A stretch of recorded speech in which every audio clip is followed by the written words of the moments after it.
Thank you for watching Echo News from Schengen Media, all the way from Milan, Italy. I'm so glad you are watching. My name is Shegun Johnson. I anchor from the city of London, and I have my colleagues across the globe. Someone is in East London, is our ambassador, Nat. Nat, you're welcome to the program.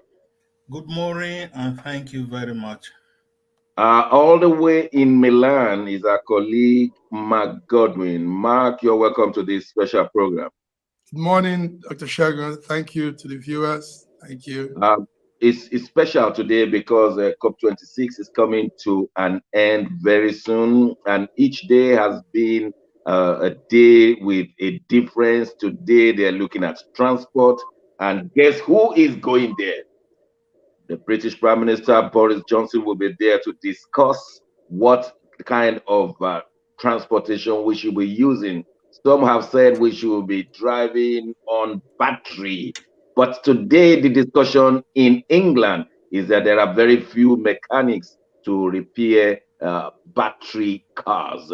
Well, let me give it to our ambassador what we should expect at COP26. Is there going to be any agreement at all at the end of it all, like Kyoto agreement, like Paris agreement, or the UN draft agreement will just be thrown to the sea again?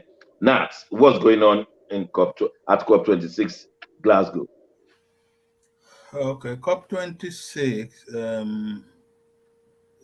has eventually or is eventually coming to an end, most likely on Friday. And that is why some of these world leaders are rushing back to Glasgow, Scotland. It started almost 2 weeks ago now, and it was the the the agenda was topped by climate change, then finances, then transport now. Uh, Transport is a contributory factor to the climate change issue.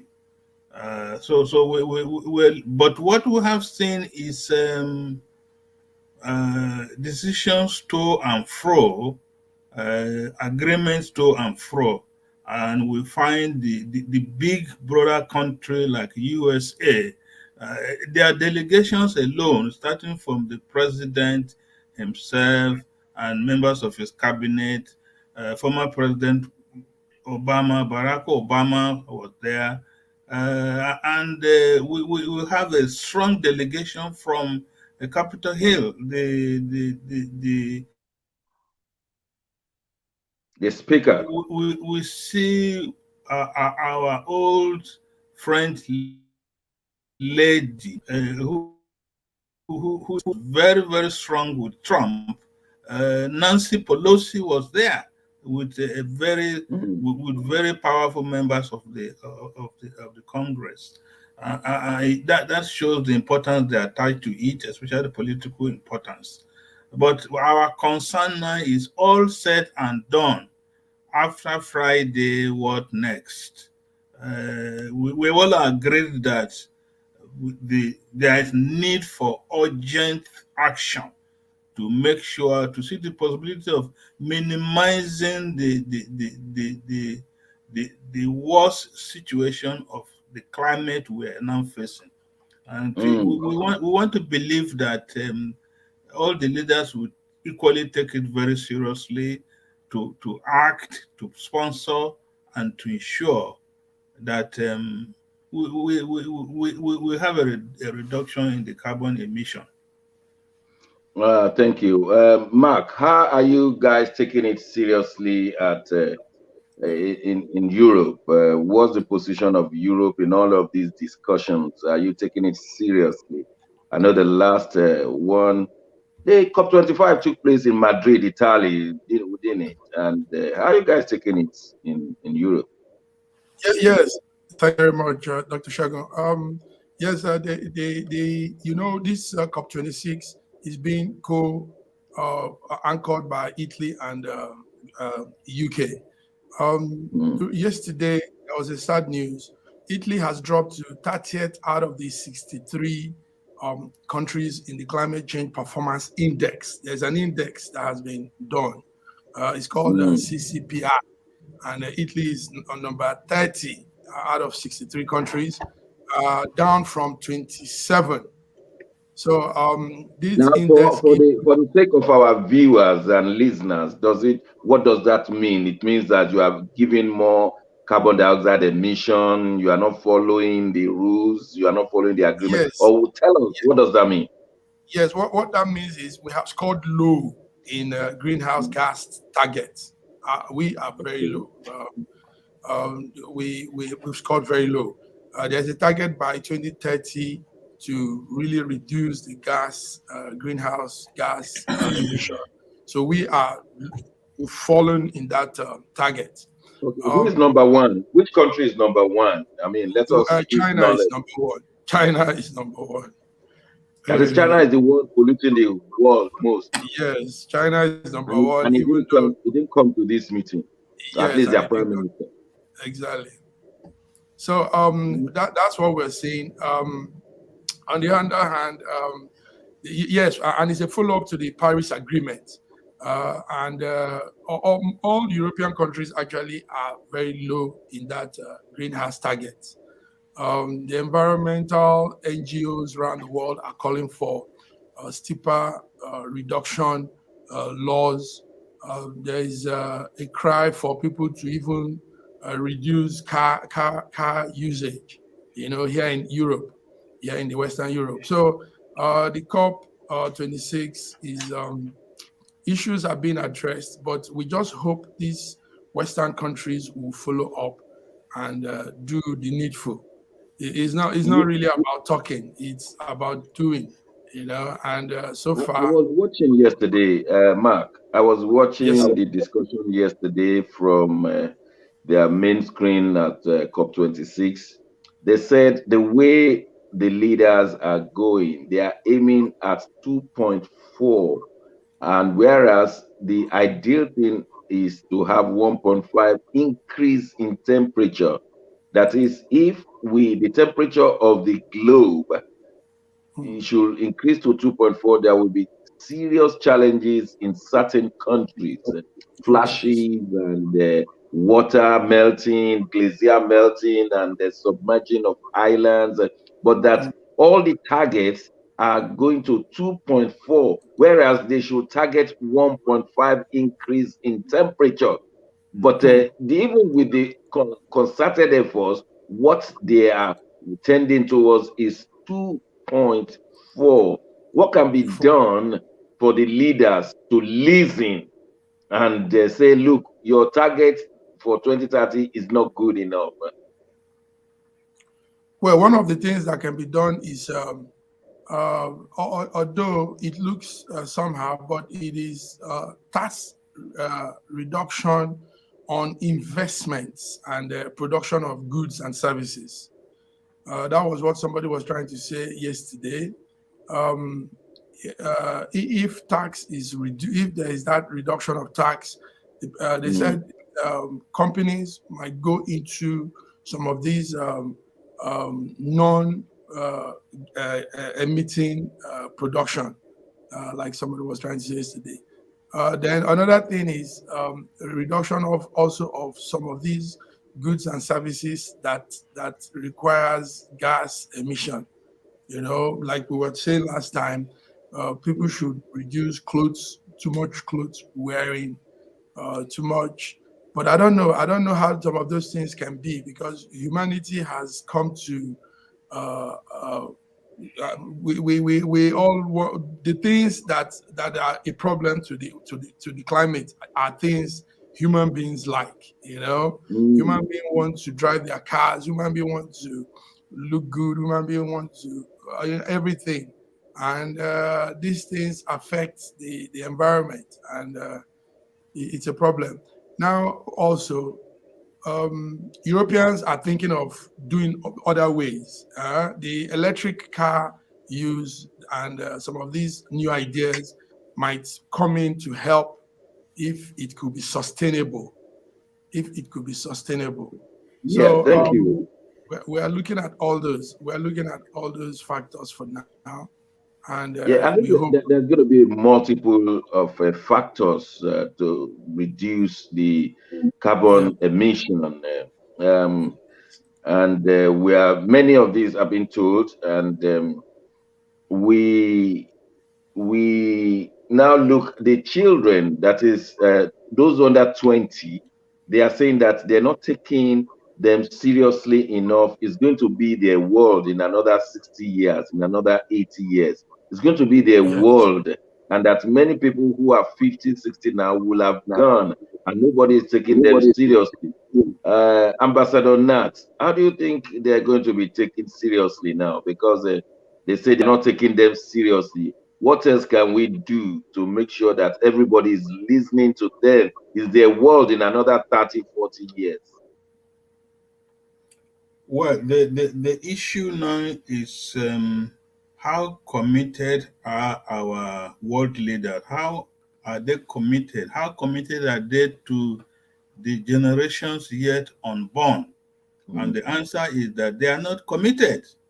They are more egocentric. They are more concerned about themselves, them and them, and nothing else, and their families. And incidentally, some of their families will include some of these young people. And so that is the main thing. If they were committed to the generations yet unborn, especially when the Queen here in the UK, that was her passion, that we should remember that there are generations yet unborn who will suffer the consequences of our actions today. So that is it. And the children, even when they demonstrate on the street of Glasgow or Paris or London, it doesn't mean anything to our leaders of today. It doesn't mean it's a temporary disruption, but they just carry on life as usual, business as usual, and so the the the youth should be more maybe disruptive in a positive way, uh, as they continue to cheer to share their concerns with the world. A young girl, I think from Nigeria also, was talking the other day about climate anxiety. Wow. Yes, and when you really know what that means, we are all concerned, and we should be held responsible and accountable. Absolutely. So we're talking about climate anxiety. Yes. At the conference, somebody said, without glacier, there will be no world. This planet Earth will vanish. So that somebody should listen somewhere. Without the glaciers, that is the ice that have not melted, without them, we will disappear. That's why they want to keep the temperature at 1.5. They should all aim at 1.5, but all the decisions are just towards 2.4. Is it true? To what extent is it true that without the glaciers, there is no world? I know little about planet Earth, that we are at a maximal position, closer to the sun, and we disappear, we melt, far away from the sun, and we freeze. But they say without the glaciers, there will be no planet Earth. So, Nat, what is the importance of this glacier, this unmelted ice The to the us? the thing is with creation. The Yeah. creator who created this earth did Mm, it in such a way that it was perfect. mm, But thereafter, with the uh, human handling of the environment, uh, trying to change one thing or the other, we have the challenges today. But people don't want to care or talk about this world was created a perfect place.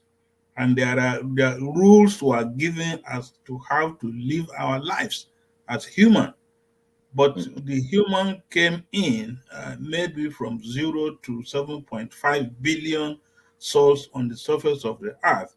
And it is the activities of these 7.5 billion people that is now creating these challenges for humanity. And even when we are talking about it, it's not serious talk. It is all for the cameras, and that is the end of it.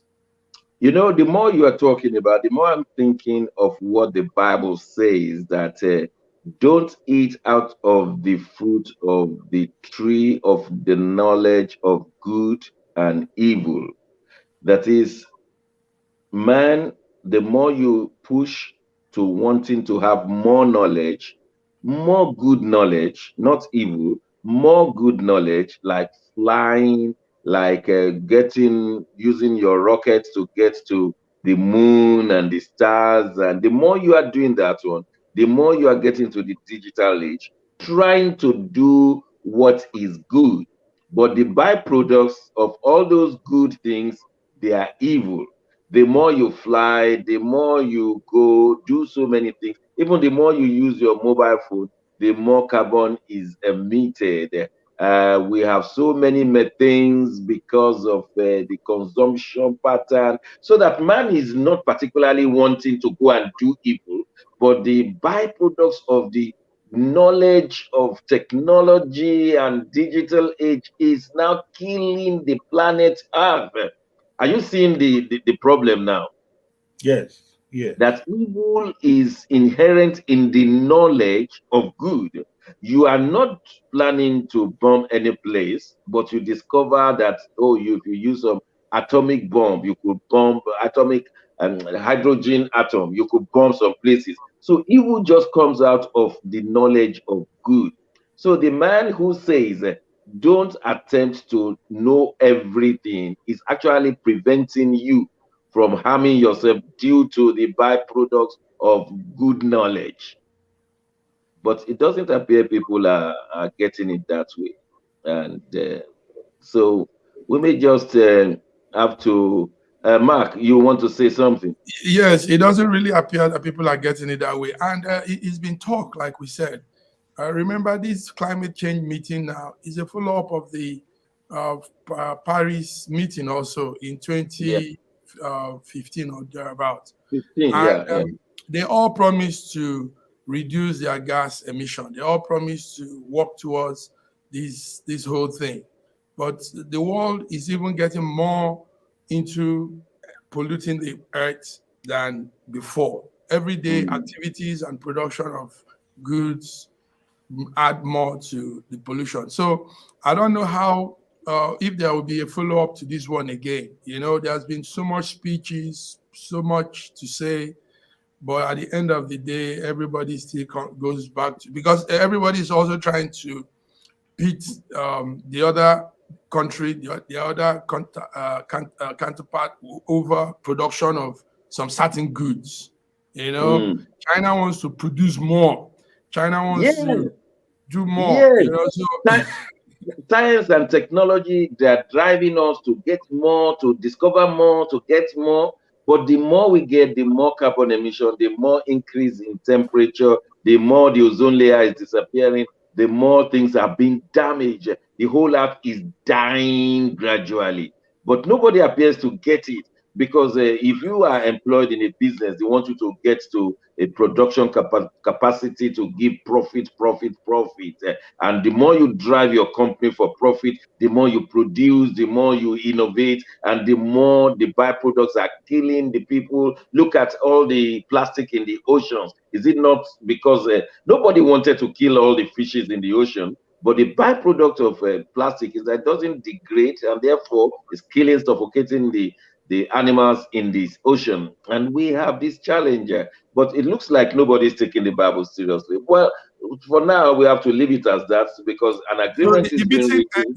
The meeting ends on the 12th, and let's see what final some Agreement. conclusions that will be brought up. Yes, the There climate. is a draft agreement written by the UN at the moment, but they will now debate it and discuss it. And one comma, like we saw in Paris, one comma could mean a lot. Just one comma, because I remember in 2015 they were discussing one comma. This comma here will mean a lot to America, and therefore America could not sign it. They removed the comma, and then it meant different things, and then it became something. Well, Nat, we will just wait and see. We understand that the Nigerian president, President Muhammadu Buhari, had taken his own jet and gone to Paris to meet Emmanuel Macron and other fellow African leaders. Tell us more.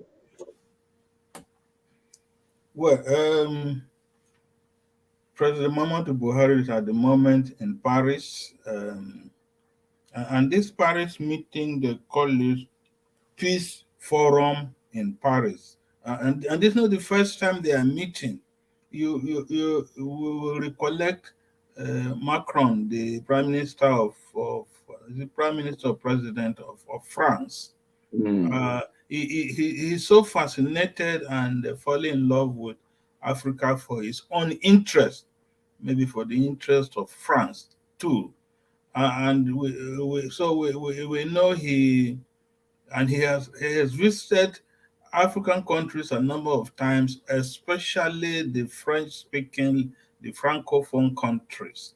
And so he inviting African leaders to Paris is really at the expense of the African leaders, because most of them, if not all of them, will fly in their presidential jets. They carry a large number of routine of staff who will take extra code and do so many other things at the expense of each country.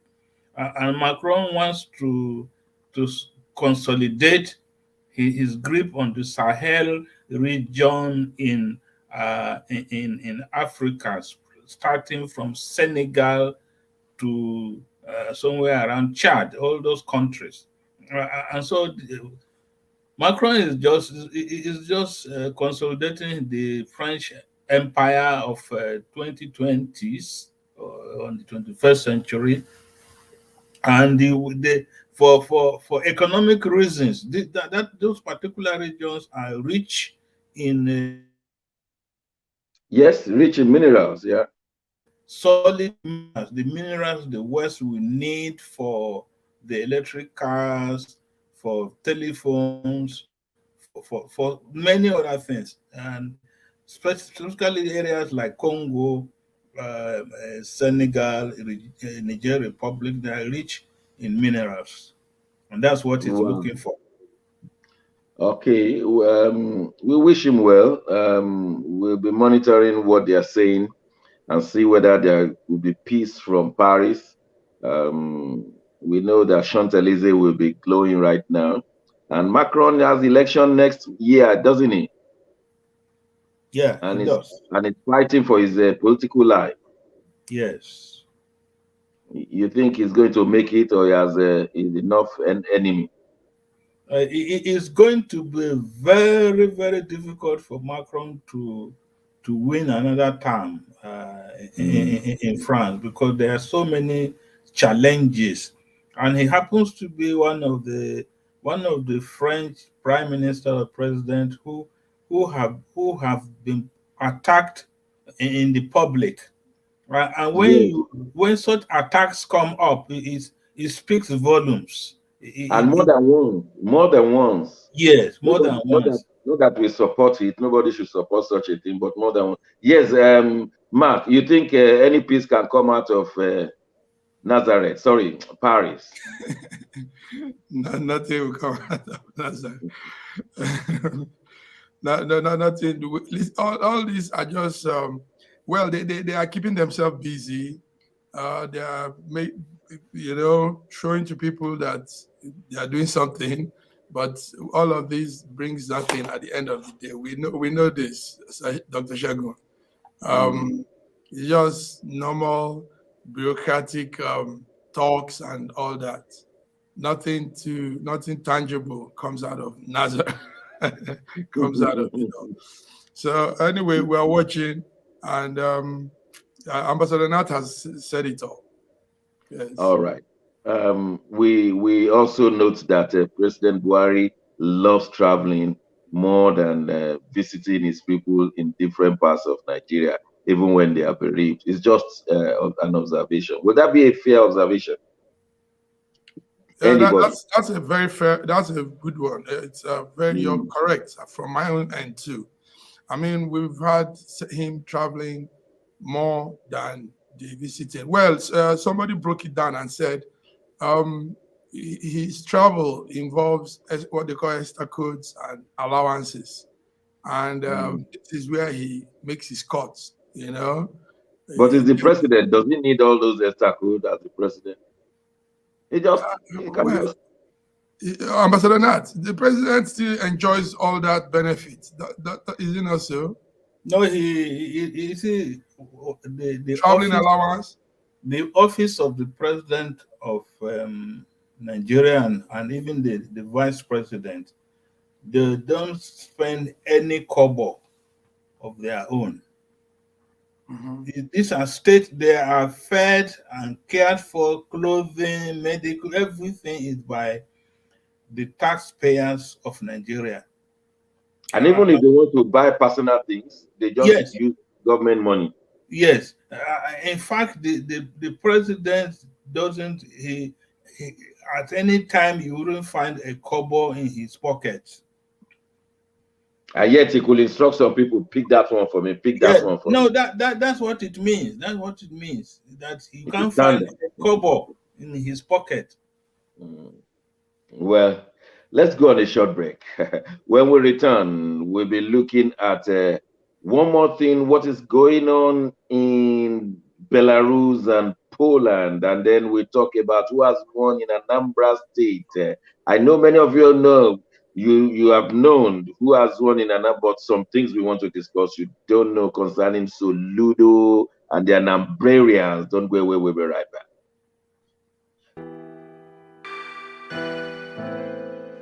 Schengen Story magazine is an African international bi-monthly magazine based in Milan, Italy, and founded in 2016. The publication focuses on personalities, fashion, style, entrepreneurship, and culture for Africans. Though articles on food, movies, fitness, music, travel, sports, technology, and books are also featured. Our lives full of best stories. A lot can happen in a month. Expand your mind, change your world. Get Schengen Story magazine's full editions. Celebrating Africans make an impact. Read better, the inside story. Your fashion magazine for a better lifestyle. Inspiring stories for you. Your monthly dose of entertainment. A better mind keeping you updated. Hashtag Schengen Story magazine. Get Schengen Story magazine full editions.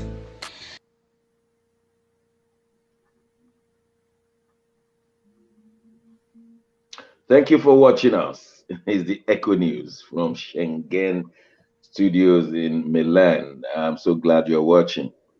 We got the story in the last few days of the altercation between Poland and Belarus. You recall that Belarus has been in the hands of the Russian President Putin, and there's these terrible border clashes. Now, from the little we know about border clashes, they happen at the border, but it's by far bigger than what we know, because the issue might look like it's a border issue, but actually that's just the tip of the iceberg. It's my pleasure to call Mark from Milan to tell us what's going on between Belarus and Poland. Yes, thank you very much, Dr. Shagun. It's a very serious thing, as we can see from the video. Jak przejdą kurczę trynę, dojdą do tego płotu, podsuwamy się tak. Yes, that's a very serious situation that is brewing from Belarus, from the border between Belarus and Poland. Now, the story is this: about 2,000 migrants that are in Belarus want to cross over to Poland. Upon arrival, they are being pushed to the border and forced to sleep by the border in the cold.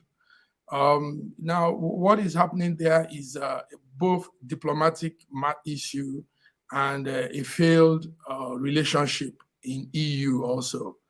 Belarus is an European Union, was before in the European Union, but is on suspension because of the ill treatment of people, its citizens. So EU has suspended Belarusian membership in the EU community. Now Poland is still a member of the EU community. And so the uprising in Iraq and Syria, some of these Middle Eastern region, brought in these migrants to that part of Belarus.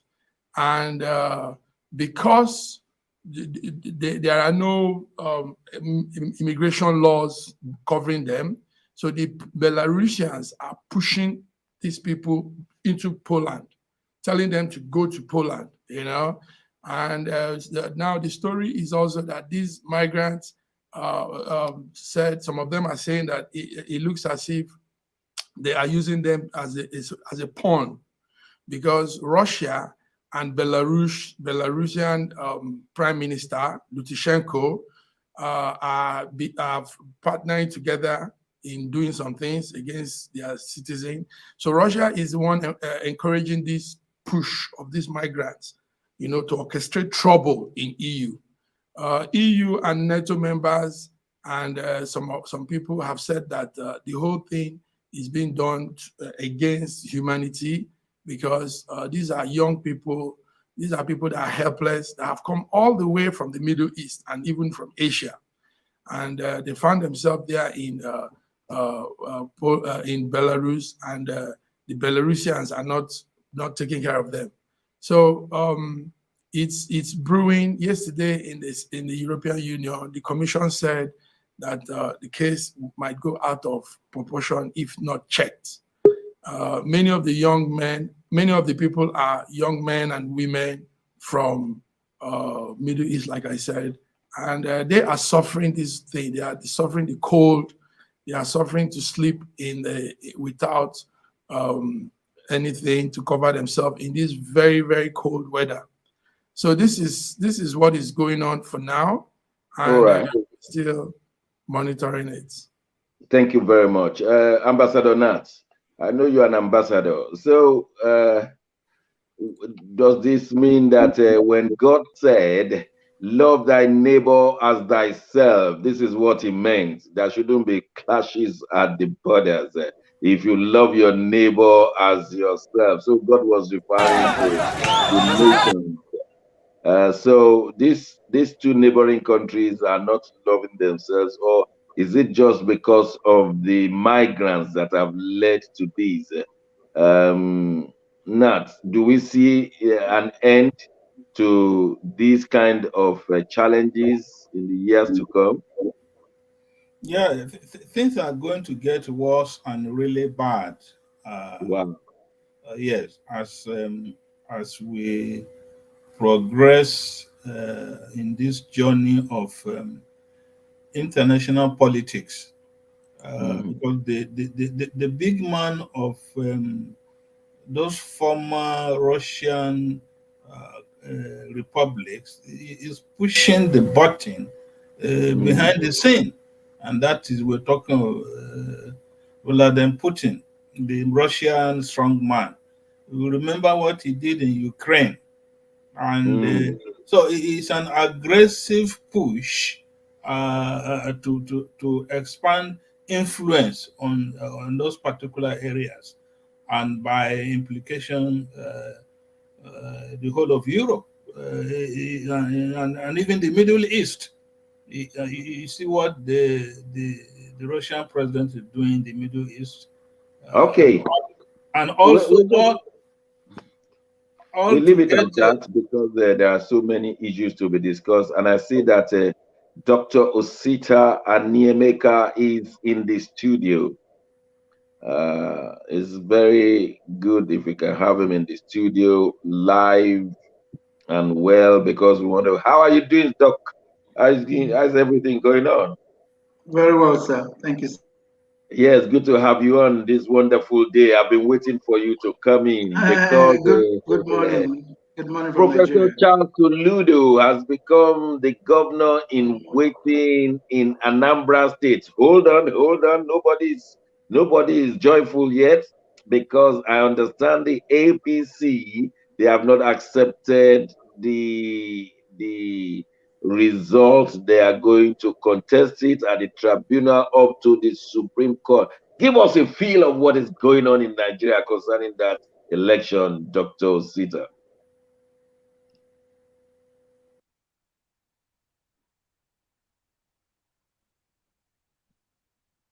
Are you hearing me? No, I couldn't hear you. That's why I'm shaking my head. I couldn't hear Oh, you. okay. But can And the you can hear me ambassador, now? I can hear you now, but the ambassador has been yanked off. So No, do it's we wait okay. for him to come back, or we just No, no, okay? no, no, it's okay. It's you. We want to have the feel of how Abuja has taken the result of Charles Soludo being the governor in waiting. Was it expected, or were they expecting the APC candidates to win? And because it has implications, the APC candidate is a far third. If you add the result of the APC and the PDP candidates, you'll discover that they are not even up to the ABGA candidates' number of votes. So is a hands down what people call landslide. So what's the feel in Abuja about this result? It's euphoric. People are happy. But let me also tell you what has happened. All other political parties have come together, unlike what happened in Imo. Other political parties have come together to stay with the truth. They're on the side of right. So the ambush and the hijack of political office, like what happened in Imo, cannot happen in Anambra State. As a matter of fact, the fact that the ADC, in a simple letter, sided with Soludo, and the ADC flag bearer voted for Soludo, and then every other party is saying congratulations to Soludo. APC, as the all Progressive Congress, or what they call them, cannot do anything in Anambra State. As in Abuja here, there's been signs of respect and recognition, and also what you might call reverence, respect, recognition, reverence for the simple fact that Anambra State was able to decide this for themselves, and then there will be no external there'll be no external force. I mean, for decision. They made the decision themselves to make it peaceful. They were provoked, Dr. Shegun. They were provoked. That was the plan. They were provoked. They were provoked in so many places. They were threatened. But the boys said the only thing we can do now. That was what I was talking about about IPOP thing. The only thing we can do now is to calmly win this election as an example. You see, we will discuss this thing into detail in the next few minutes. Ambassador Nat, this shows that the Anambra State is the only state that has an organic party that has originated within itself and is holding within itself and is highly respected because of the continuity of Peter Obiano and now to Soludo. It is unlike other states where they have APC and PDP, which came in, but for Anambra State, they have an organic party. What does it say of the Anambra people? Well, the Anambra people, ably represented by Dr. Sita, they have what they call an Anambra spirit, and you cannot break that spirit. There's a high degree of 99.9% unity of purpose within that geopolitical zone, and it has shown. But really, what really happened up till Thursday or Friday last week? Obiano was afraid of APC because the federal might had attempted to do something otherwise about to hijack. Yeah, something more than hijacking, something like a tsunami But when Thursday Eve or Friday Eve, IPOP said the coast is clear, go out and vote, then the message changed. The federal government got that memo and they were shivering, they were shaking, they were afraid. If IPOP, who nobody could control up till Thursday night or Friday night, is now saying, Ndigbo, please go and vote for ABGA, and so that what happened. And that is going to happen for some time to come, not even Soludo, but after Soludo. Thank you. Dr. Sita, when I was an undergraduate at the University of Lagos many years ago, we did a course, Political Behavior, and one of the core textbooks we used was Who Governs by Robert Dahl. Who Governs? And Robert Dahl was looking at the New Haven city in America and trying to determine who is the man behind the decision-making in that city. And since then, I've always been using the parameters of Robert Dahl to look at these political institutions across the globe. And on this occasion in Anambra State, who governs? Because it appears federal government could use its boots and guns to determine who governs. But we have seen from Anambra that boots and bombs did not govern, but brains govern. And I'm talking of brains right between Soludo and the IPOB. Many people believe that Soludo will do a good job. I don't know why. I don't know.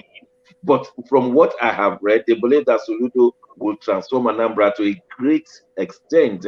And at the same time, IPOB has given Soludo a free chance and the Anambrians a good chance of having development in the next 4 years.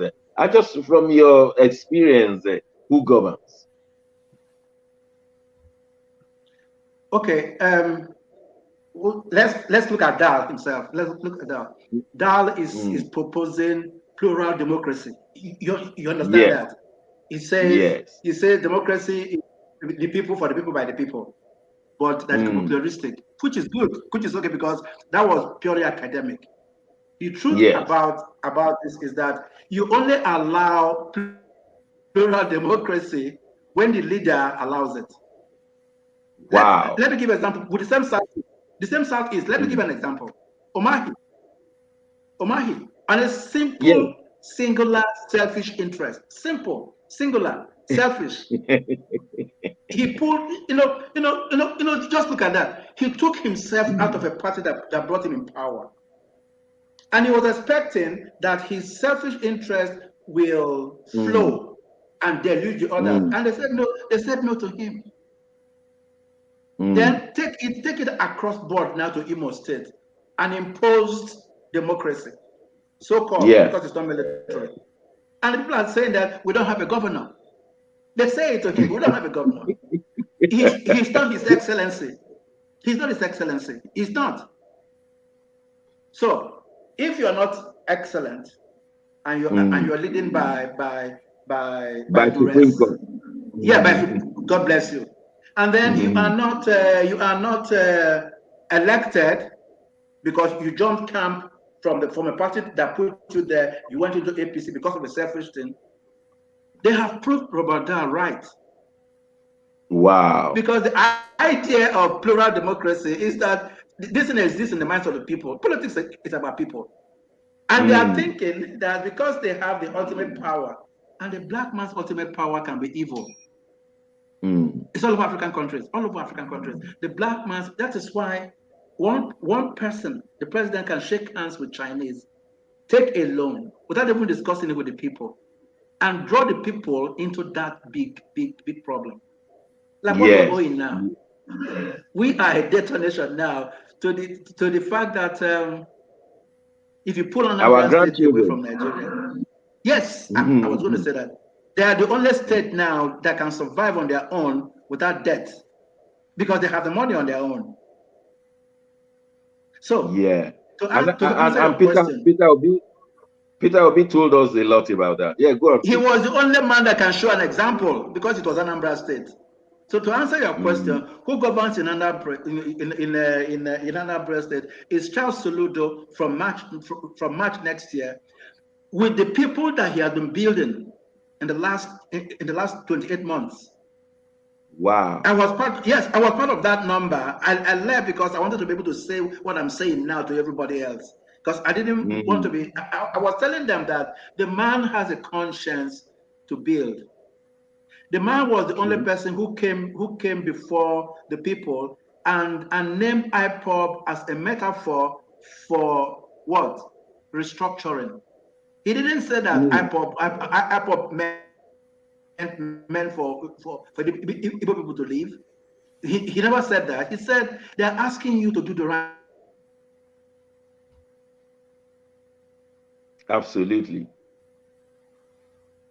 Absolutely. Them to boycott elections in Soludo State, know that Soludo is going to continue in his own spirit to raise awareness about what is happening in Igbo land.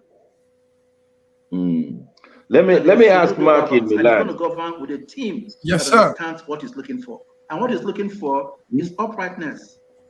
He might not have achieved it before because he didn't have ultimate power in CBN and the rest of them. But even as a college professor, he was doing his own bits. I was in college. I think uprightness is the word. Uprightness is the word. Uprightness, I will go for that any day, anywhere.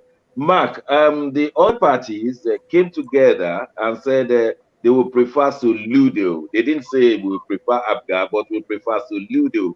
What does that inform you? What is the significance of that?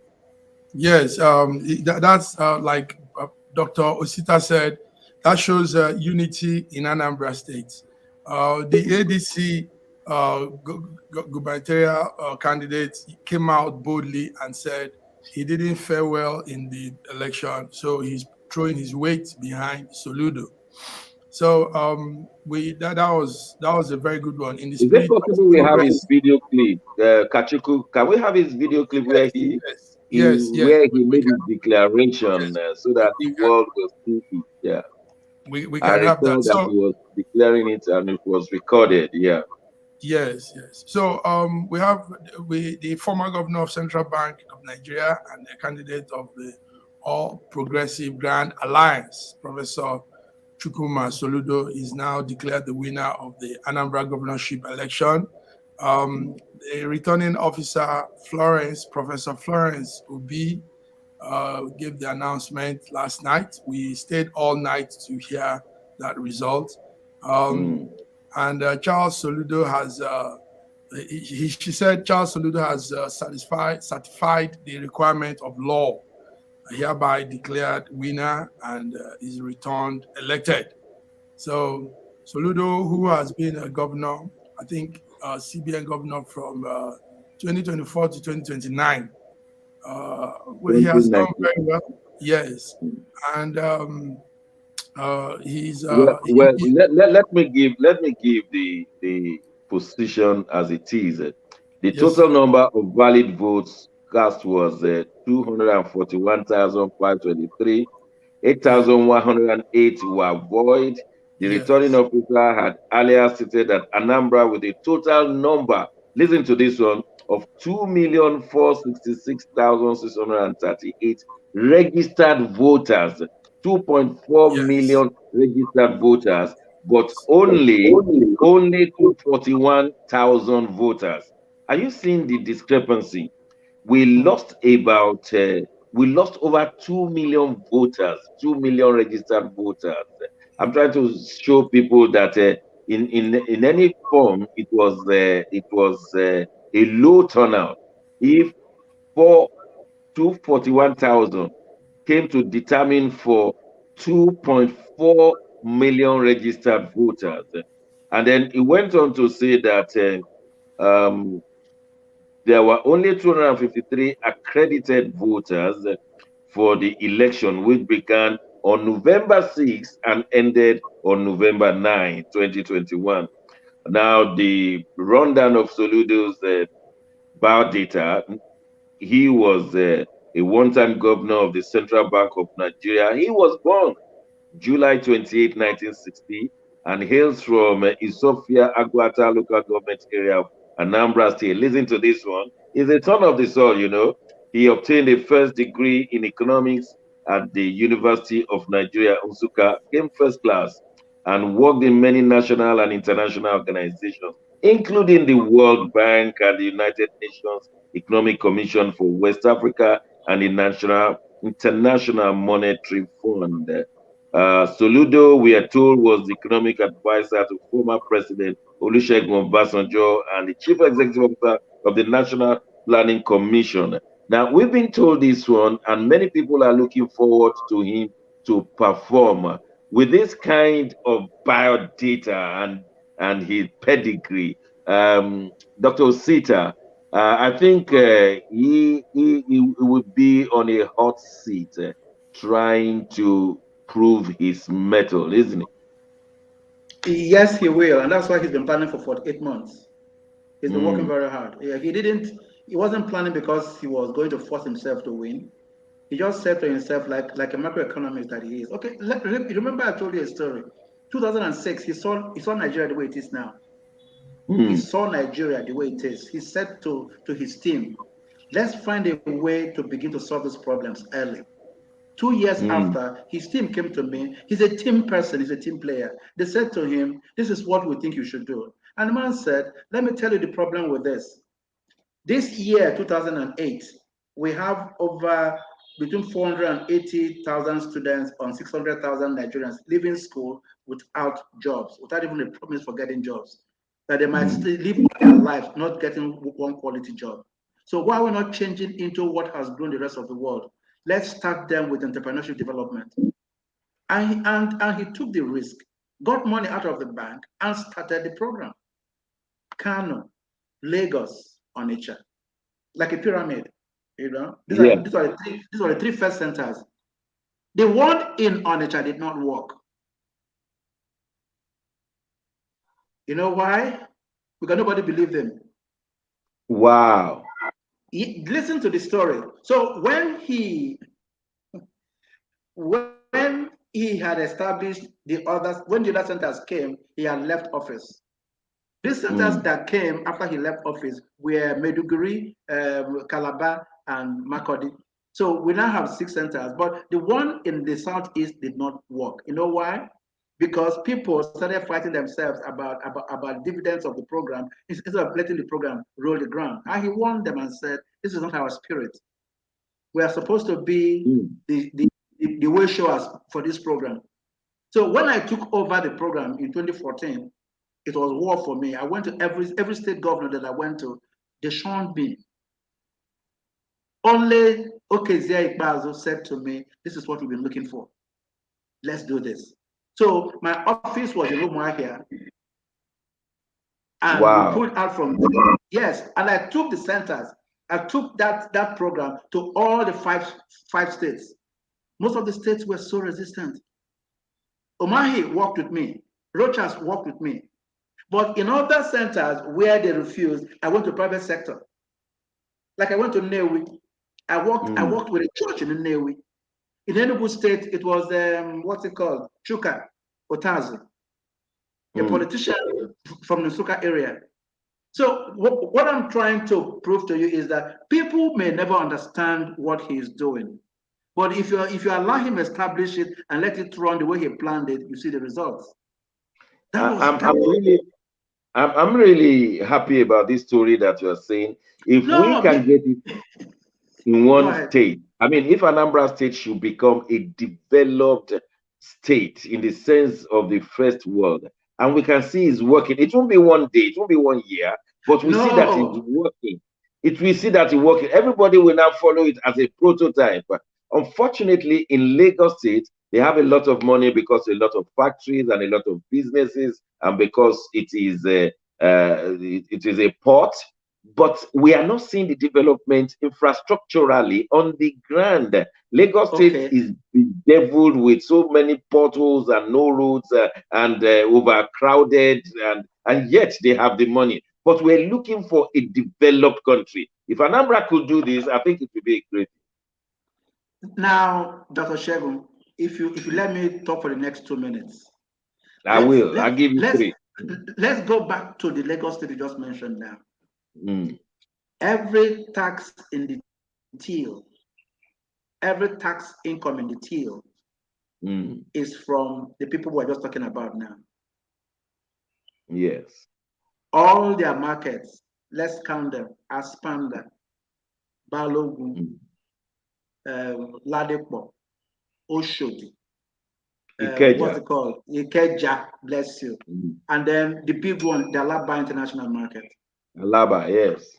They have a daily turnover of 3 trillion. Are you serious? 3 trillion naira. Listen to me, sir. Listen to me, sir. On a daily basis, those markets create the kind of money you describe Lagos with. And I'm dead serious about it. So what normally happens is this: they make this money. Lagos State, taxes them, and they say to Lagos State, "We'll make more." They created an international market that every day on the streets, on the corridor from Lagos to Abidjan, traders who come into Lagos to just buy electronics. We don't make electronics in Nigeria, do we? No, we don't. But they come here because they want the good electronics. So you go to Alaba, people are shopping there. You go to Balogun, people are there buying other things. You go to wherever you go to, the picture of the market. Then look at what they do with spare parts. The man who is creating the good name for Nigeria in motor manufacturer in Northern started with spare parts. That's how they grow. So you are looking at a man, Soludo, who understands his people. You are looking at a man who has seen the people make things happen. Why investing in a state that will teach Nigeria how to make money? That's what Anambra is. So if they dredge the water, if the airport begins to work, if the same spirit of these Igbos are still there, because I have friends and neighbors in the Gambia who come into Ochanja Market every Sunday night to be able to shop on Monday and go back home. Wow. So you are looking at the magic of Africa.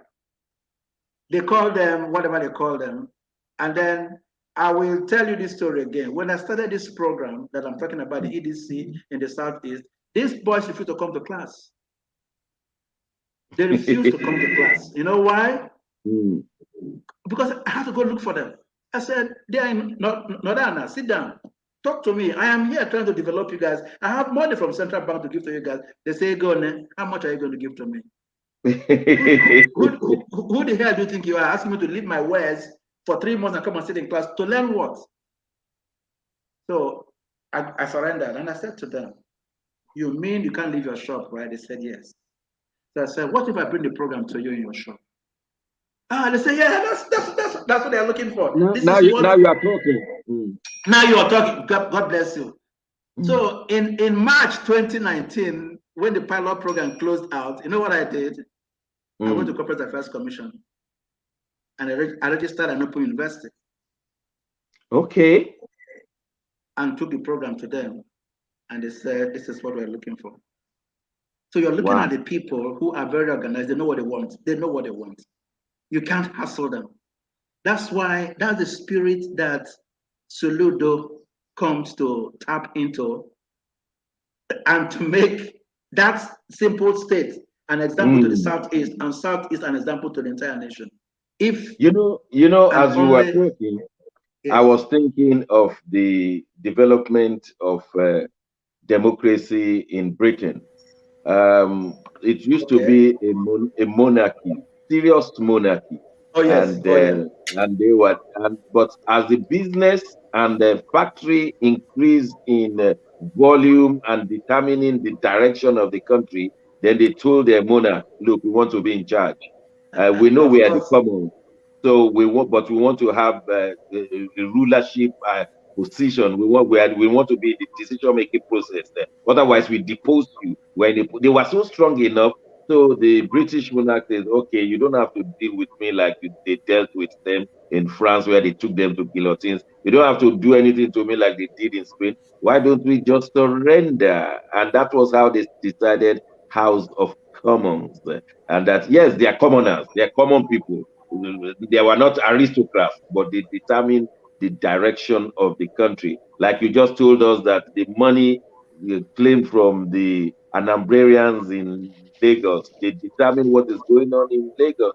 Let me ask our ambassador, Ambassador Nat, do you think we should get an organic development like this in Nigeria? I mean, we've tried this superficial, artificial democracy of APC and PDP, and it's not working. Should we just come to a position to say, look, let's develop organically?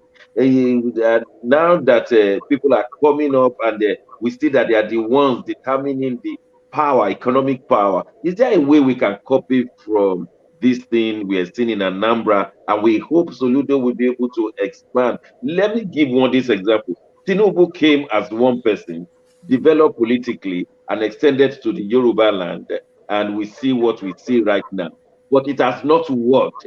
We want a technology, we want an economy that will develop structurally, infrastructurally. Do you think Soludo can be the man we've been waiting for? Not.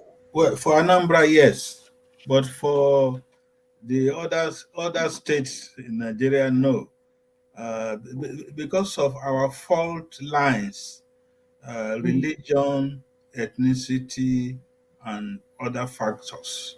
This is what has been hindering the development of Nigeria as a nation. And you know, the other problem is decisions are taken on political consideration and not economic. Wow. And any country that take decisions on political considerations and not economic is not going anywhere.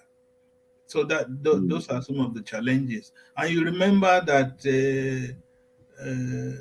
Professor Charles Soludo, he tried before to contest for governorship in Anambra State, but he was told he had nothing in his bank account. The money in his bank account was not enough to even think of winning primaries and standing for election.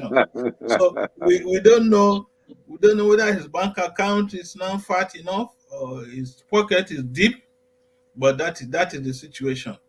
But the addition to Soludo again, apart from being an economics, an international banker, he is the second former central bank governor to become a governor of a state elect.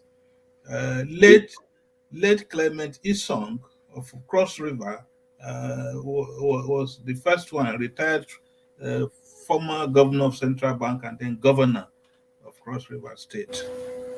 Wow. So, but then here in Europe, we see that they normally follow a pilot. Once something is good in an area, it becomes a pilot, and other regions will now copy. So why couldn't we, if we see that Anambra State is a pilot of good governance based on sound economic policies, sound political policies, why shouldn't all the southeastern states copy first, then the southwestern states copy as well? I mean, and then we grow gradually. Are we not tired of being underdeveloped, even going negatively developed? Are we not tired? What is wrong if we copy what is good among ourselves? Let me ask Dr. Sita if it is possible, if Soludo can be the Messiah. Do you think it will be that difficult, according to Ambassador Nat, that religion and ethnic rivalry will now make us not develop? I share with His Excellency. I share with him. Religion, politics, they are our bane.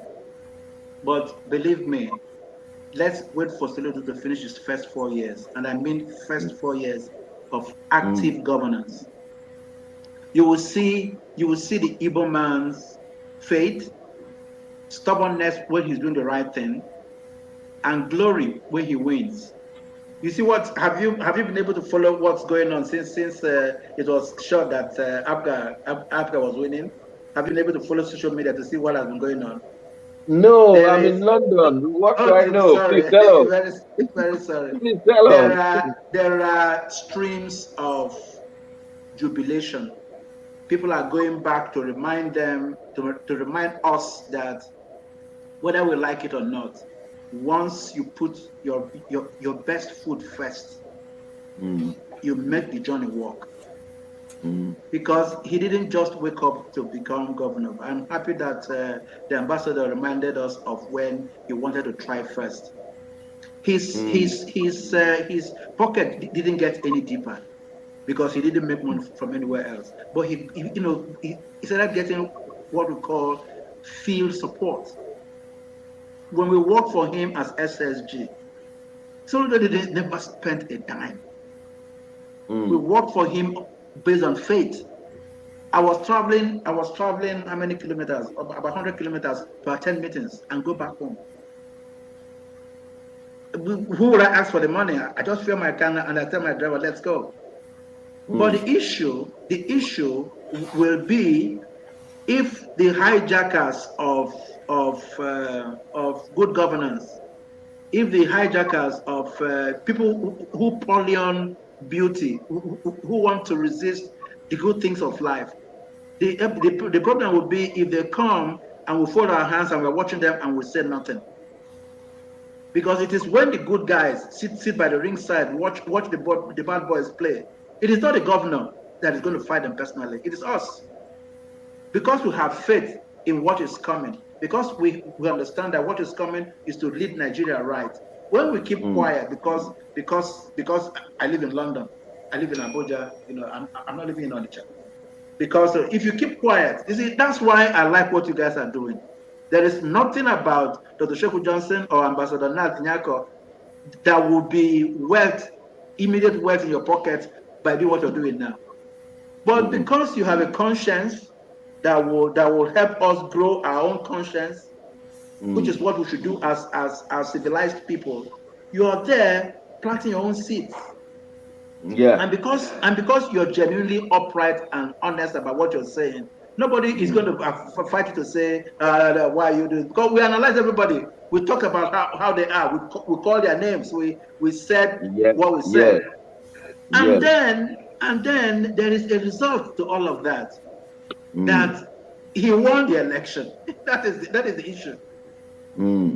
Soludo won the election. If as we were talking now, we're talking about we had about one rigging in one local government one polling station. No, that we saw somebody. No, we said that they counted the votes and the tally shows that when he's 4,000, some political parties are just one vote. It shows that he was preferred. Yeah. I mean, he won with a landslide. There is no argument. So even if you tally APC and PDP together, they are not up. Absolutely. When that man comes into office and somebody is trying to destroy him, we fight that somebody. Because collectively, even with our contribution, talking what we're saying now, we have contributed to that good governance coming mainstream. And I'm begging us all. The only way we will destroy his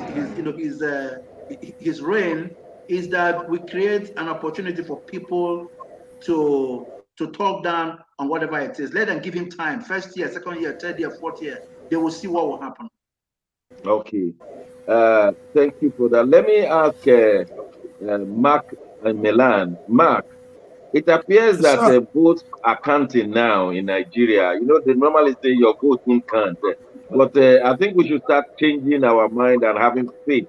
A little bit of faith in INEC. It appears that faith that vote is counted. This vote counted in Anambra election, isn't it?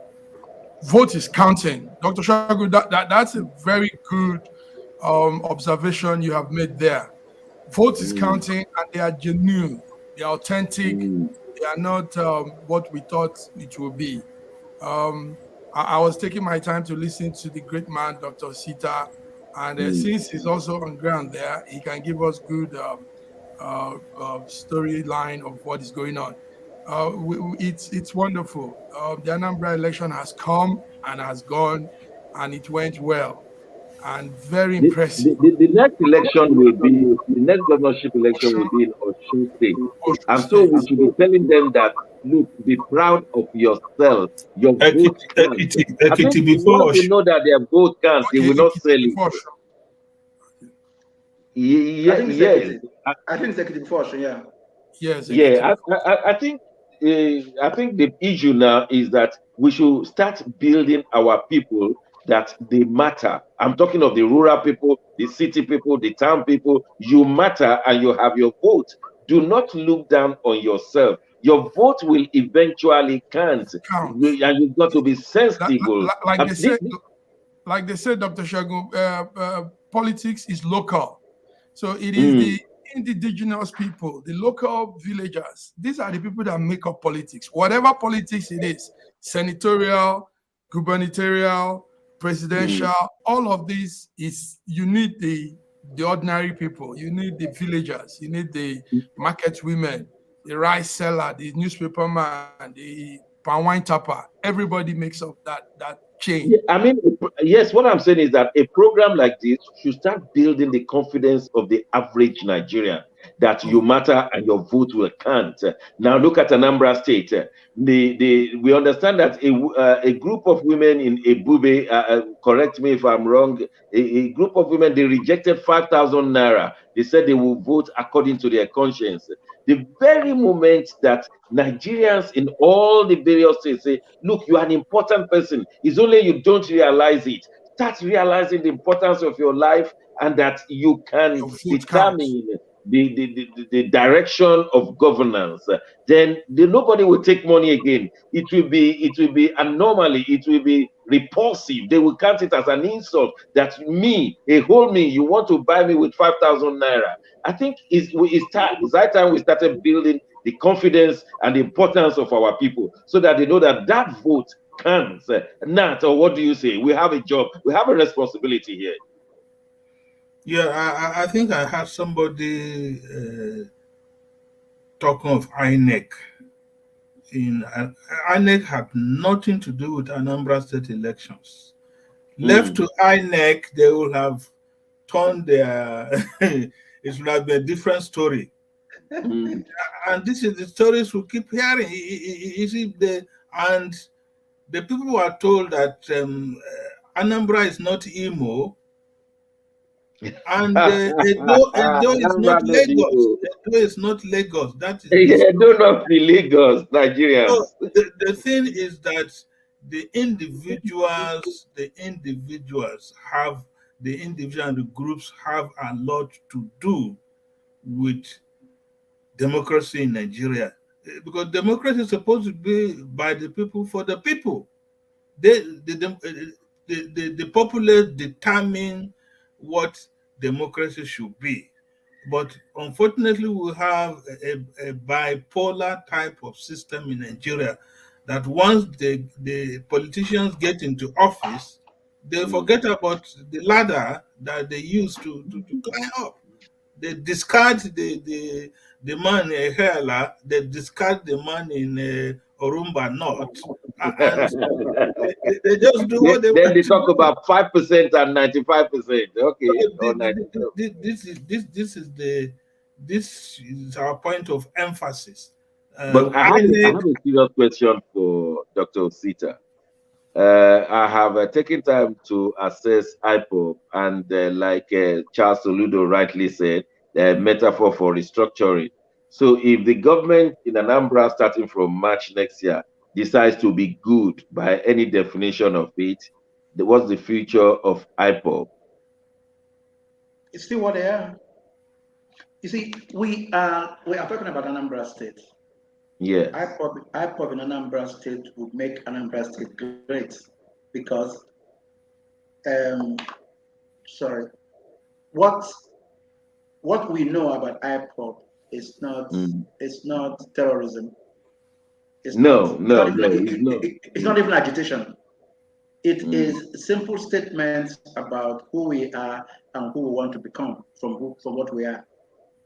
And people are saying no to us because it does not make sense. So the young boys, like I told you, I don't belong there.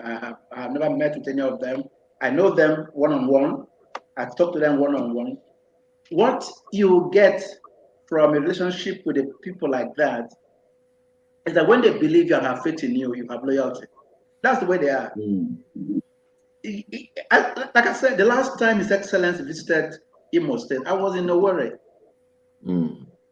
And when I hear the news broadcast from what I saw in person, I said, the worry that I was in, because the man came for a couple of hours and left, and that was it. And the boys were saying, we didn't welcome you because he didn't come to us. We don't have a governor yet. Until we have a governor that we elect, then you can come as His Excellency, and then we'll give you reception. And when the Igbo man receives you, when the average Igbo man, I saw it on the social media. They say when the Igbo man receives you, the kind of welcoming gestures and dances and feasting. Wait for inauguration of Charles Soludo. Wait for March. When they talk about their own, when they talk about their own, this is ours. You see it. You see, you mentioned 5,000 naira. Look, Dr. Sita, I've been waiting for the day that the Nigerians will be emancipated in their ego. They will be emancipated rather than oppressed and suppressed. But the day will be proud to be a Nigerian. I've been waiting for that day.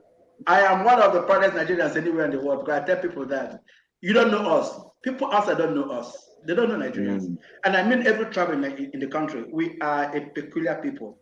We are proud, we're industrious, we are strong. Our strength is amorphous.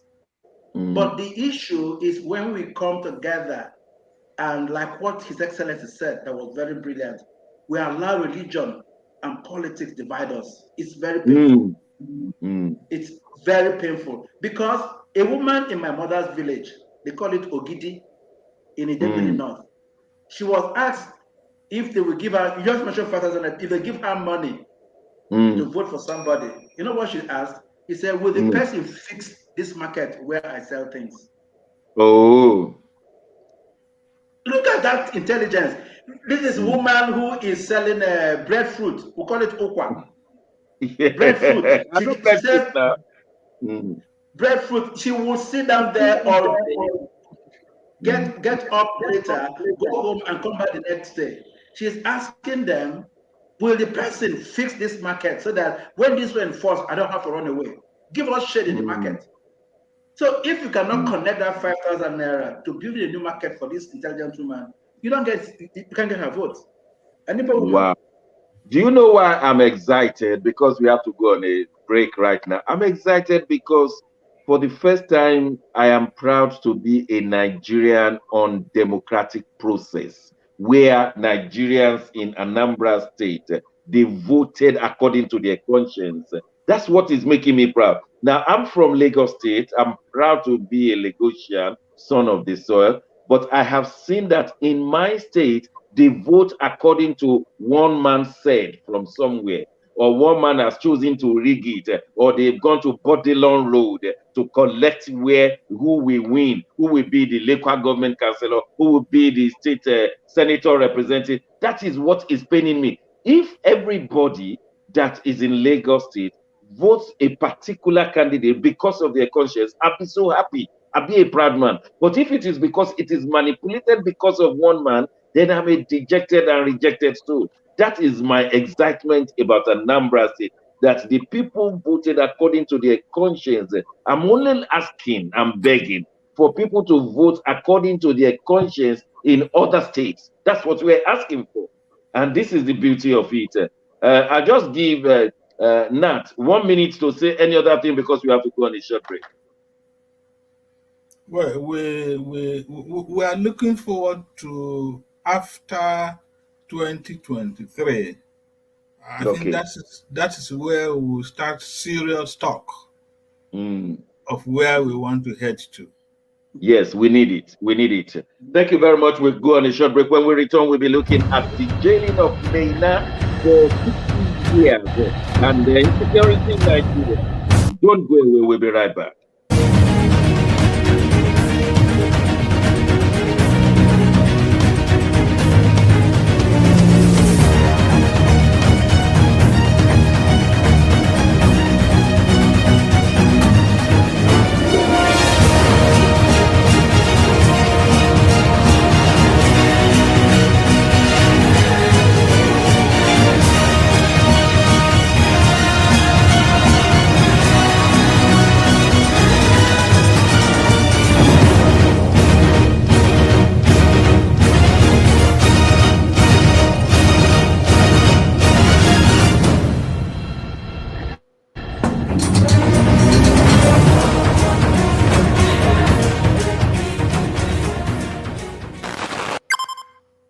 Welcome back to News Echoes from Schengen, anchoring from Milan, Italia. We are still on, and we want to discuss the jailing of Meina, one-time DG of pensions. Many Nigerian pensioners have died without collecting their money that they worked for over several years. And Meina has been the one who has stolen their money, according to the court.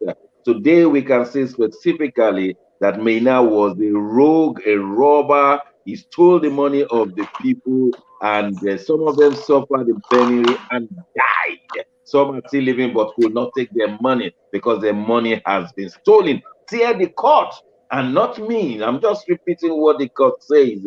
And he's going to spend the next 60 years, even though they're to run concurrently, in the custody of the federal prisons of Nigeria. Now we are told that eventually he may even only spend only 2.5 years because they're going to take it from 2019, 8 years. They don't normally hold a 12-month calendar. It's about 8-month calendar. By the time they reduce it from 2019, it may just last 2 more years there, and then he will have been he will have gotten away with all the money he stole. But I understand that the federal government will be taking away some of his properties. Already, his son has been charged and faulted and imprisoned for money laundering in absentia. So we don't know where the son is. So father and son, they're culprits and thieves in Nigeria that we need to. It's time to now name and shame. And I think Ambassador Nat will help us with the detail of what happened.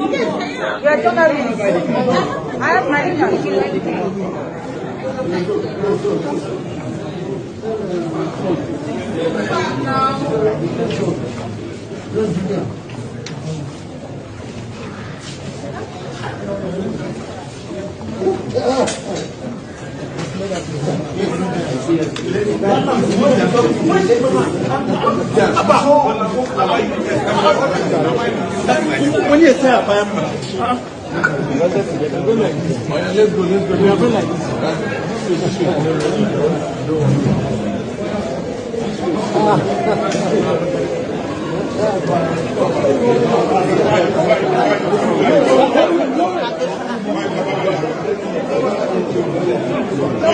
Press that lift.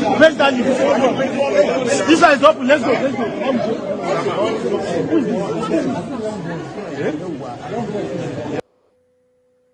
Ambassador, now it doesn't show any sense of remorse, does it? No, he was smiling all the way. Well, I mean, stealing has become part of the lifestyle, isn't it?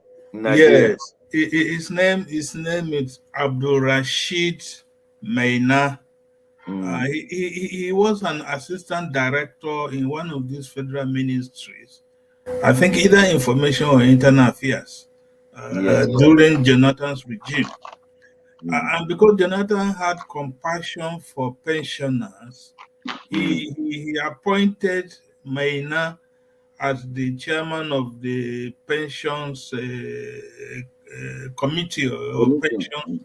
It was a temporary appointment, but before we could talk of Jack Robinson, Maina had gathered more than 20 billion naira into into various accounts for himself, his relations, his friends, and everybody else. And so Mena became a government of his own. He was riding in Abuja with mobile and I mean, he was big, living big and living large. And he jumped bail twice. Yeah, he jumped bail twice. He was brought back and was even promoted and posted to one of the ministries. So, but the wheel of justice grants gradually but surely gets to its destination, and that is what we saw yesterday. Mena, despite being a billionaire refugee, was convicted and been sent to jail. Do we have a list of what the federal government has confiscated from him? No, I don't have it by heart. But what I have is it is a true reflection of the Nigerian larger society. That is what we have been. I mean, the pensioner has worked for a minimum maybe 35 years or more, and he is supposed to now enjoy the benefits of his labor as he waits for the departure lounge, as Clark we say. He's got the boarding ticket, but Maina, out of a very wicked heart, decided to steal money from pensioners, and this is where we are today. But before this final judgment by the judge, Maina was, with stolen money, was preparing to be the governor of Borno State. Wow.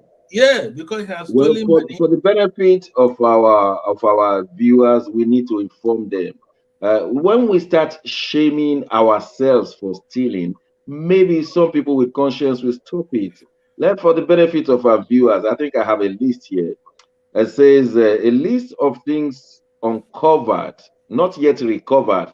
A list of things uncovered which the court heard and which the court has directed that they should confiscate. This is the list. Number one, cash disposals of 300 million naira, 500 million naira, and 1.5 billion naira in two Nigerian bank accounts. Number two, property in Abuja paid for with $1.4 million cash. Number three, 50 cars in Dubai. Number four, plush villa in Dubai. Number five, $2 million property in Jabi, Abuja. Number six, coastal logistics belonging to Maina received flow of $400,000 in cash. Kangolo Dynamic, another company belonging to Maina with over 500 million naira fund in its account. The company has never carried out any service or contract. Number eight, several choice properties in America and the United Arab Emirates. Those are just the ones they uncovered. Oh, thank you very much for showing them. Those are those ones we will then cover. So how will we not name and shame such a person who have sent people to world beyond without having their money? Dr. Osita, how do we deal with this banditry in high places? The banks. Dr. The banks. The banks. Yes, if Tell you can us hear more. me, I just said the banks. That? Yeah. Yeah. This man had UBA and Fidelity working with him. Yes. Where does that conscience come from? Where does that private sector conscience come from? We're not talking about governors in government houses now. Maybe you're talking. We're talking about people like you and I, Dr. Shegun, people like you and I, Ambassador Nat, people who don't even. Let me put it this way: they don't even understand, or they understand, but they very evil-mindedly go ahead to flush these things under the carpet while people are dying. What kind of a banker will sit down and know that there are millions of pensioners whose monies have been stolen in that number, and you're keeping it for the rogue? This is a trusted Nigerian who went rogue. The guy's attitude went completely south. And then in all of that, the police gave him escort. The police made him a king, made him a lord. And then when you're talking about that, you're talking about his community, and then he said they're going to campaign for him eventually and make him a governor. These are the issues that are wrong with us as a people. Yes. And believe me, my friends know that. I'll give you one example. Me, as a young journalist in the 1990s, I was doing my own thing. One of my friends, a military general, called me and said, "Go to your state and become a commissioner for whatever it is, communication or whatever they call it." Information, they call it. Yeah, information, yes. And he meant it, because he knew, after having worked with him during youth service in the early 1980s, now he's the general, he knew me. So he gave me a letter to a military administrator in my state, signed in his green ink. I got into Asaba. I turned around, all my friends were there, people who were with me in broadcasting in Benin City, when we were there. They said, "Sister, where you come out from?" But at this time, I had done everything. I have gone to school, gotten a master's degree. I had published my own magazine. I had done so many things. And now they said, I said, "Where is Oga?" They say, "Oga never come work." Oga never come work was 10 a.m. Oga never come work was 11:30. Oga never come work was like noon. No, Doc, hear this, because it almost caused trouble between myself and my wife. Wow. So by 2:30, this military administrator was still sleeping in his house. And government house now, the house is just next door to his own office. So I stood there and I called the chief of protocol. I said, "Charlie, you know me now. I'm going to leave this letter with you. This is my telephone number. Tell Oga to call me if he wants me to work with him." Charles said, "No, I won't let you do this. You've done everything before in the past. They're not living here. Just wait for God to come now. At least the man will give you your portfolio. You go your ministry, go get people." I said no. So I left Asaba. Before I left by 5 p.m., I made sure that I did everything possible. I left. I got into Benin, because at that time, Asaba didn't have an airport. I got to Benin very late, flew the next day back to Lagos. Unlucky me, the day after I came back, my friend's wife, the general's wife, saw me at the gas station and said to me, what are you doing here? You're supposed to be in Asaba, helping people grow." So I turned around and I looked at her, we hugged ourselves, and she said, "I told my husband they cannot work without administrator." Because I lived with them during NYSC. That was a long time, in 1982. So he said, "Come, let's go to the house." So I followed her to their house in Ikoyi. We ate dinner. As we were eating dinner, Oga returned from work. As soon as he saw the back of my head, he screamed, "So, sister, what are you doing in my house? You're supposed to be in Asaba." I said, "No." So I told him the story. He said to me, you're the only one I know who will take the steps that you took. But welcome, because you're giving me the right impression about the man that I helped put there." So when I got home, and my wife was asking me, "Daddy, when are we going to Asaba?" I said, "No, that I didn't take the job. I dumped it." She didn't speak with me for 1 month. So I said, "Why, boy? You know me now?" He said, "No, I have become a commissioner's wife."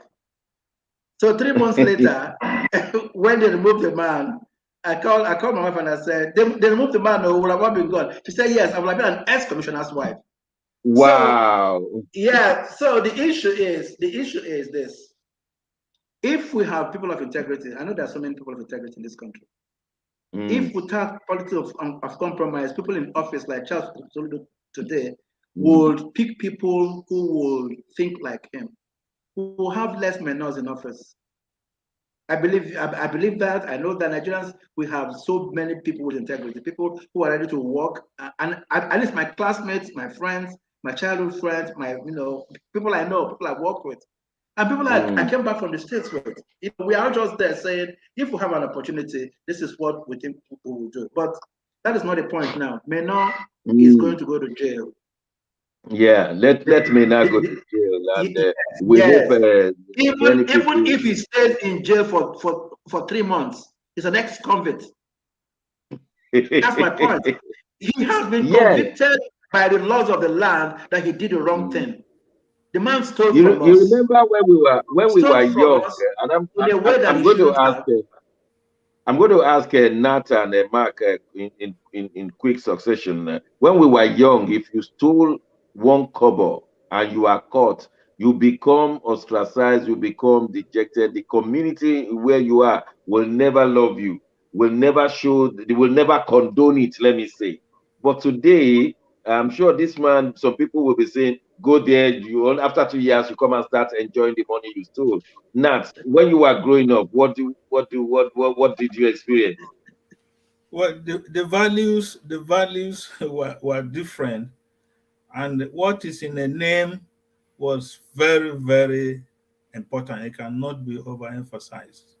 And apart from being ostracized in the community, you are told to leave the village, and they will pack your things away and tell you, don't show your face here again. So the values then are not what we have today. Mark, what's your own experience when you were young and there's somebody, I mean, a boy of 10 should steal even his daddy's money? What will the society feel?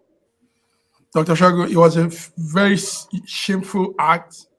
Very, very, it's like you said, they will ostracize you. But you know what happened?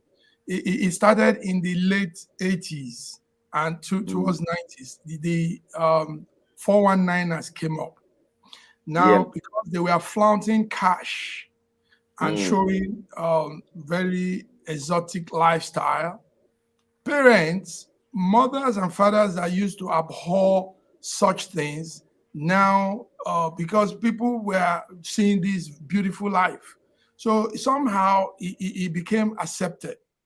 And the era of the military the military rulers came in, where money was stolen. Now they were giving excuses that if these military leaders could be stealing money like this, then the 419ers are also accepted.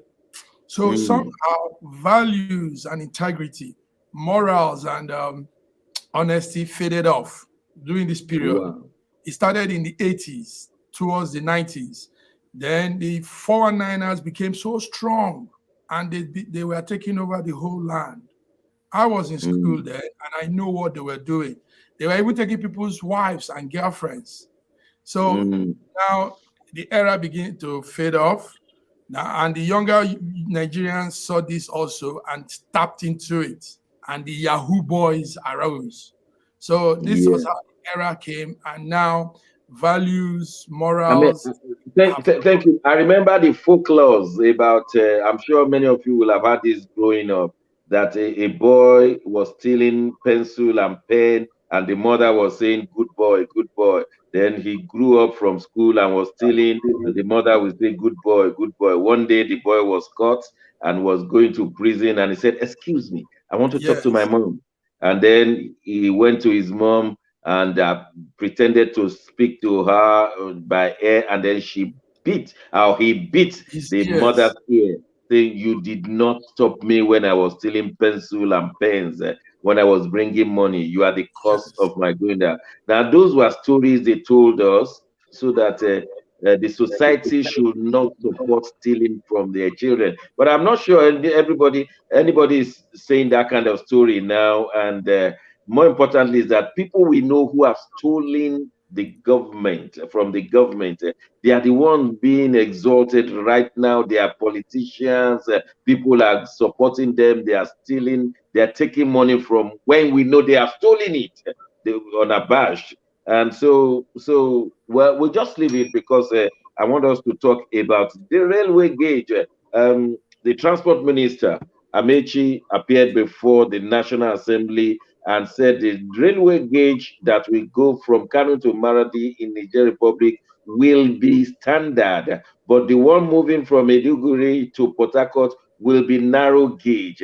And the National Assembly was saying Nigeria will borrow money, our children and grandchildren will pay the debt. For Maradi, standard gauge like it's done in other countries of the world, and yet the one from Maiduguri to Port Harcourt, your own place, will be narrow gauge. What kind of sense is that? The amount of economy going on in the south, and southeast that this narrow gauge will service is 10 times greater than the economy coming between Maradi and Kanu. And let me just leave it to you, gentlemen. Nat, quickly, what is your reaction to Amechi's position? Well, Rotimi Amechi, the Honorable Minister of Transport, with emphasis on building or refurbishing railway lines and trains, he brought up that proposal for Kanu Maradi rail passing through Daura, the president's place. Okay. And the Federal Executive Council accepted that that thing, and that was after building a transport university in Daura. The next thing was to build a rail line, and the explanation by the federal government was that because there is more trade from Niger Republic and then from the neighboring countries who don't have access to the sea for imports, they will use that line because that line will come from Kano to Maradi, then Maradi into Nigeria to Lagos. But that was a political decision, and any political decision doesn't consider the economic aspect. And because Amechi has a presidential ambition, which he keeps denying, he thought he was going to do the president a favor or do Nigeria a favor. Let's give Katsina people a rail line and a transport university. Meanwhile, the Southwest Road has been ongoing for how many years I don't know, but that is where transport development was needed most. And then the railway line from Port Harcourt coming through the Middle Belt to Plateau State and to Maiduguri, it's not even functioning again. But Amechi didn't see anything. Talking of a super rail line from Kano to Maradi with standard gauge, and then his people who need this rail line most is giving them an inferior rail line and trains. Thank you for that good explanation, Dr. Osita. Why do African leaders take some brainless decisions and they are going to pay for it? Their children and grandchildren are going to pay for it with interest unabated, and they are brainless because it just does not make sense. Thank you. The truth is that there's no trade between Niger and Nigeria. There's no trade. There is no trade. when I worked for you, But said Nigeria. they may claim that they are bringing cows. No. Let's not do any claim. There is no trade between Onitsha and Asaba. There's no trade. It's just people going across the bridge to buy things and go back home. That is the story between Gambia and Maradi. Gambia in Nigeria as the border town, and Maradi as the next town in the Niger Republic. You just enter your car or drive your bike across. If you're going to Dawana market to buy grains, you go there and buy grains and go home. That is not trade. That is buying. So when I arrived Gambia, carrying my materials, trying to record how this trade happened, because I was manager for Lakaji, Lagos Kano Gambia corridor, 1,150 kilometers of road. The idea was to find out if we could have agro hotspots along 8 states of the country. Use that as a slice of the country to build what we now call a developed agricultural state. The American government sponsored it, they funded the program. As manager of the corridor, I traveled on that corridor from Lagos Port to Gambia Outpost. And it's only when you get to Gambia Outpost that you see what we call porosity. We don't have a boundary. There's no boundary between Nigeria and Gambia and Niger. That Gambia town is just a play town.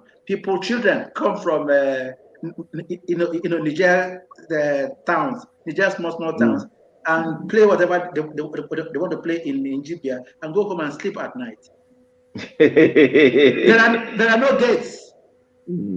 So there's no trade. So anybody telling you that they are doing that to whatever trade is telling the lies that will ruin this country forever. Because when you look at it, you just mentioned bringing cows. No, it's not about bringing in cows. They don't bring in cows. The cows are there. The cows cross. So my answer to your question about Amechi is that he has never been ready about developing transportation in Nigeria. He had always been ready about his personal ambition to do whatever it takes that is there under the sun to be relevant to himself and to his cohorts.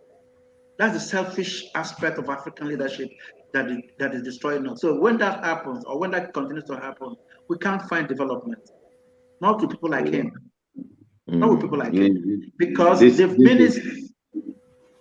ministers for transportation before him had a plan. People with plan couldn't even achieve 1/3 of their plan. Talk to us of somebody without a plan. So he jumped into office and started reading files and started picking them without even asking questions. Today, I'm mindful of the time, Mark, with the decision-making process like this, where they will just take one decision, political, and not mindful of the future, the debt, and so many things. How can we salvage Nigeria? And I'm talking in terms of making the right policy and enforcing it. Two things: making the right policy and enforcing it, and probably bringing the third thing, securing it, because the railway between Lagos and Kaduna is no longer in operation because some people are bombing the road when they refuse to take care of the security. So one is the decision making, which we want it to be right, and another is securing that it is done, that it is enforced and ensure that it continues. How do we solve our problem? We'll start by having credible people in the House of Senate. Our House of Senate and the lawmaking houses should have men and women, noble men and women of credibility. So that's where we'll start first, and give the Senate more power. The Minister of Transport is not more than the House of Senators. You see, the Minister of Transport should listen to legislators and more policymakers than just doing things because he's a stooge. Amechi is a stooge for the presidency. It's sad that he is. because he's an intelligent young man, but because of selfish ambition and being used as a stooge, he's just doing things that has that will have no impact, like Dr. Osita said. But when the House of Senate is empowered and have credible people, they can counter some of these wrong policies that will bring us nothing. So the House of Senate, if we can change the people we put there, put young people, credible people, intelligent, dynamic people, and not a recycle of politicians. Buhari probably is thinking of coming back to Senate too. It's been touted on the social media. It's been touted, but I'm sure he will respect himself. Why? Well, why would he respect himself? Why would Dr. Shegun? Yeah. Dr. Shegun, why would he respect himself? He will respect. No, why? Why? No, don't tell me why now. Don't laugh about it. Why would he not go to Senate? Because he's been president as a military man. He's been president, two-term president as a civilian, and he will want to respect himself. That he doesn't now. When he had a national constituency, at the moment the whole Nigeria is his constituency. So why will he now go for a third of a state to be his constituency? That is where you think the man is thinking like you, right? you brilliant, Britain. You think the man is thinking like you. The issue at stake is not whether he wants to. If they ask him to go, he will go. I mean, well, I'm not kidding you. If they come together, that same cabal that leads him by the head. His friends should be able to say, sir, that is with friends, if he's going to see that will allow them steal more, they'll put him there. What are you saying? Why wouldn't he go? Look at you. I think today's meeting has been very good in one thing. It's time we started building the average Nigerian to see his own capacity, that he can affect the person who will be in place. Like Dr. Sita has opened our eyes to see that the Anambrarians, they have this capacity to see from our conscience, this is the person we want. And like Mark said, that if we can put the right places in the right people in the right places, like Senate, House of Representatives, then they will be able to stand against the executive. And like Ambassador Nat has told us, that it is time we start opening the eyes of the people. I think like we can attack what is wrong in the community, but at the same time building the confidence of the average Nigerian. You have the power, you are a human being, you are not a riffraff, whether you have a degree or not, you are not a riffraff, you are important, you have the ability to turn this nation around through your vote, through your vocal ability, and we can start from here and we'll see something done. Ladies and gentlemen, I have to thank you for watching wherever you are all over the world. I have to thank my colleagues, and my colleague from Abuja, Dr. Osita, a veteran man in the academic world, in the journalistic world. I have to thank former ambassador of Nigeria, Ambassador Nat Yakwo, of course, our colleague Margaret Wayne in Milan, and the crew, the studio crew in Milan. Thank you very much. Until next Wednesday, when we come with the latest happening around the globe, this is News Echo saying goodbye. Thank you very much. We're just talking about the Senate passing the bill on